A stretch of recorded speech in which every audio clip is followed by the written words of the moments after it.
नमस्कार, आप देख रहे हैं डीएस पर। मैं हूं आपके साथ नफीसा। इस वक्त हम कांग्रेस मुख्यालय पर मौजूद हैं, जहां आला कमान यानी कि एक अहम बैठक चल रही थी उत्तराखंड को लेकर, जिसमें राहुल गांधी भी मौजूद रहे। तकरीबन 3-4 घंटे बैठक चली, लेकिन इस वक्त मेरे साथ कुछ महिलाएं मौजूद हैं। उनसे समझूंगी और जानूंगी कि एक तरफ राहुल गांधी की सदस्यता चली गई, बावजूद इसके राहुल गांधी का जोश और हिम्मत बरकरार है। दूसरी तरफ पूर्णेश मोदी, जिन्होंने राहुल गांधी के खिलाफ याचिका दायर की, सुप्रीम कोर्ट में याचिका दाखिल कर दी है। राहुल गांधी से पहले ही बातचीत करते हैं तमाम महिला मेरे साथ हैं। मैं आपसे बात करना चाहूंगी मैम, राहुल गांधी अभी भी गए हैं, ये हिम्मत, ये जोश अभी भी बरकरार कैसे? 2 साल की सजा उनको सुनाई गई, बावजूद इसकी उनके खून में जोश है, उनके रग रग में होश है और वो अपने देश प्रेमी है, वो अपने देश से प्रेम करते हैं। उनके परिवार में से 2-2 सदस्य 2-2 शहीद हो चुके हैं। तो ये बात तो कहना, एक इसका तो जवाब आपको खुद ही पता है कि जोश कहाँ से है। जोश है ये जनता। डर नहीं लग रहा कि जेल भी हो सकती है? कहीं ना कहीं आप पहुंच जाते हैं, कभी खेतों में, कभी ट्रक में, वो डर क्यों नहीं आ पा रहा आप लोगों में?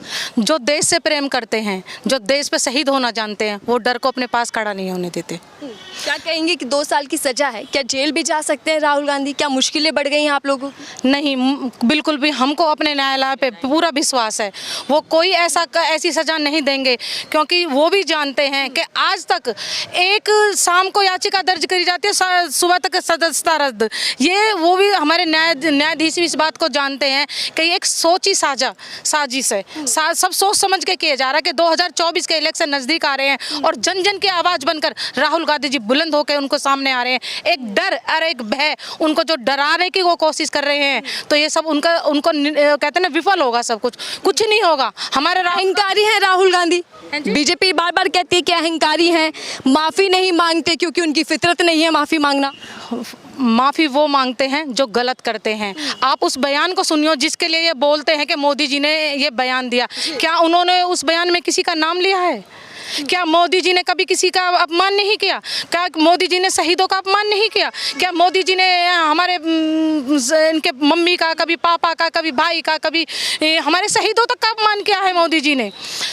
एक छोटी सी बात के ऊपर तुरंत कार्रवाई। राहुल गांधी माफ़ी मांगेंगे? क्योंकि बीजेपी तो लगातार यही बोल रही है कि माफ़ी मांग लेनी चाहिए। राहुल गांधी के साथ जनता का प्यार है, पूरा देश उनके साथ है।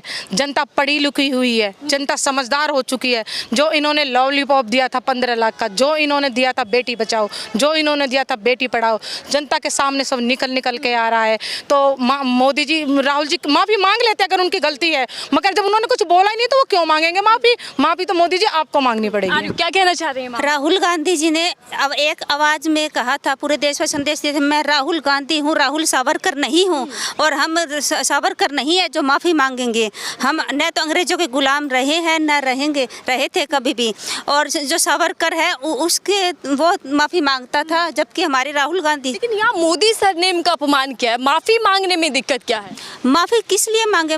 कुछ भी गलत नहीं कहा ना, क्योंकि देशवासियों की आवाज़ थी। देशवासी अगर कहते, अगर राहुल गांधी जी कुछ गलत बोले हैं, देशवासियों की आवाज़ साथ में थी, धरना प्रदर्शन हुआ था, क्योंकि आवाज़ उन्होंने अकेले व्यक्तिगत की नहीं उठाई थी, पूरे देश की आवाज़ उठाई थी। और सिर्फ जो ये उनका सिर्फ एक उन्होंने फ़ोटो दिखाई थी जिसमें अडानी जी प्लेन के अंदर साथ में दिखाई दे रहे हैं, सिर्फ उस फोटो पे बवाल हुआ था और उन्होंने लेके पीछे से सदन का माइक बंद कर। सवाल करने की सजा राहुल गांधी को मिल रही है। देशवासियों के लिए सवाल करने की सजा राहुल गांधी जी को दी गई है, जबकि ऐसी सजा अगर हमें 100 बार मंजूर है, अगर देशवासियों का भला हो तो। पर मोदी सरकार से हम मोदी जी से अभी भी जवाब मांगेंगे, एयरप्लेन के अंदर अडानी कौन था और जो हमारा पैसा कहाँ गया? देशवासियों पैसा था, किसी एक व्यक्ति विशेष का पैसा नहीं था। और राहुल गांधी है, राहुल सावरकर नहीं है जो माफ़ी मांगेंगे। आप बार बार सावरकर की बात कर रहे हैं, तो आपकी तो आदत बन चुकी है, हर बार आप किसी न किसी का अपमान कर देते हैं। इस प्रकार से मोदी जी ने और भाजपा सरकार ने सोनिया गांधी जी के बारे में पता नहीं कितनी बार टिप्पणी करी है देश के। क्या राहुल गांधी से जिस तरीके से वो आगे बढ़ रहे हैं, भारत जोड़ो यात्रा कर रहे हैं, तो क्या बीजेपी डर गई है? कहीं ना कहीं भय है उनके मन में, क्योंकि जो इन्होंने छवि बना रखी थी पहले से, सोशल मीडिया के माध्यम से गप्पू बोलते थे, कभी पप्पू बोलते थे उसके अंदर, तो उस छवि से काफ़ी उभर के आए। क्योंकि आम जनता के बीच में राहुल गांधी जी सभी से मिले हैं और सभी की पीड़ा जानी है, चाहे महिलाएं हो, चाहे बच्चे हो, चाहे बड़े बुजुर्ग हो, उनकी महिलाओं को सुना समझा। और आम जन राहुल गांधी जी से भारत जोड़ो यात्रा के अंदर शामिल हुआ और उनके साथ अपनी जो व्यक्तिगत समस्याएं थी, जो देशवासी समस्याएं थी, वो साझा करी। तो राहुल गांधी जी सदन के अंदर वो आवाज़ उठा रहे थे। मैम अभी तो सिर्फ राहुल गांधी तैयारियां कर रहे हैं कि सुप्रीम कोर्ट जाएं, अर्जी लगाएं, लेकिन उससे पहले ही पूर्णेश मोदी, जिन्होंने पूरा मामले की शुरुआत की, कहा कि मोदी का अपमान कर रहे हैं राहुल गांधी, वो सुप्रीम कोर्ट पहुंच गए और कह रहे हैं कि मुझे भी सुना जाए। ये जब से सत्ता में बैठा है, आप ये देखिए ना, जब से सत्ता संभाली उन्होंने एक नारा दिया था हमारे को, बेटी बचाओ बेटी पढ़ाओ। तो वो नारा, मैं शायद ये कहना चाहूँगी, वो नारा उनका खोखला साबित हुआ है। जनता का जो राजा होता है, राजा की जो प्रजा होती है, उसकी सुख सुविधाओं के लिए प्रजा का ध्यान रखा जाता है कि हमारे कौन से नगर में हमारी प्रजा दुखी है, उनको किस प्रकार की आवश्यकताएं चाहिए, मूलभूत जो आवश्यकताएं हैं।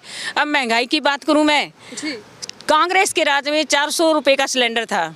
जब से बीजेपी सत्ता में आई 9 साल में उन्होंने वो 1150 का कर दिया। मुझे लगता है 2024 तक तो वो 5000 का कर देंगे।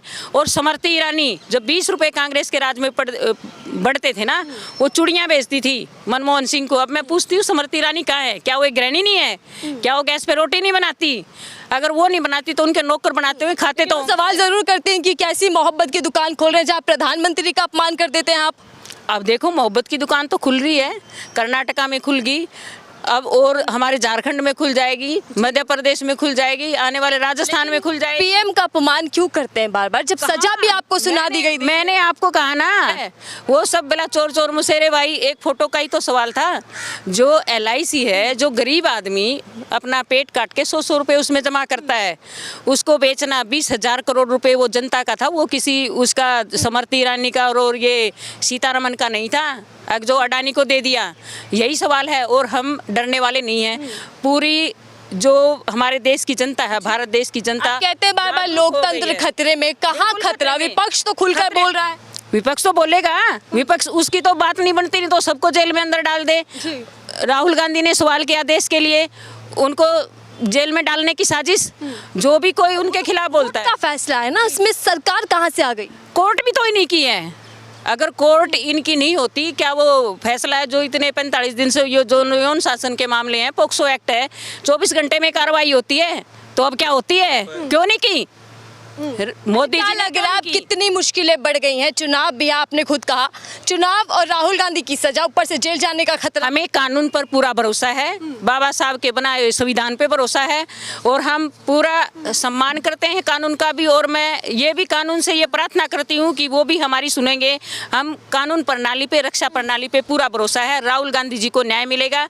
ये एक सत्य की जीत है, सत्य कभी हार नहीं सकता। पूर्णेश मोदी पहुंच गए हैं सुप्रीम कोर्ट, कह रहे हैं कि मुझे भी सुना जाए, सिर्फ राहुल गांधी को ना सुना जाए, और आप अभी तक तैयारियों में ही जुटे हुए हैं। कितनी मुश्किलें आपके लिए बढ़ गई?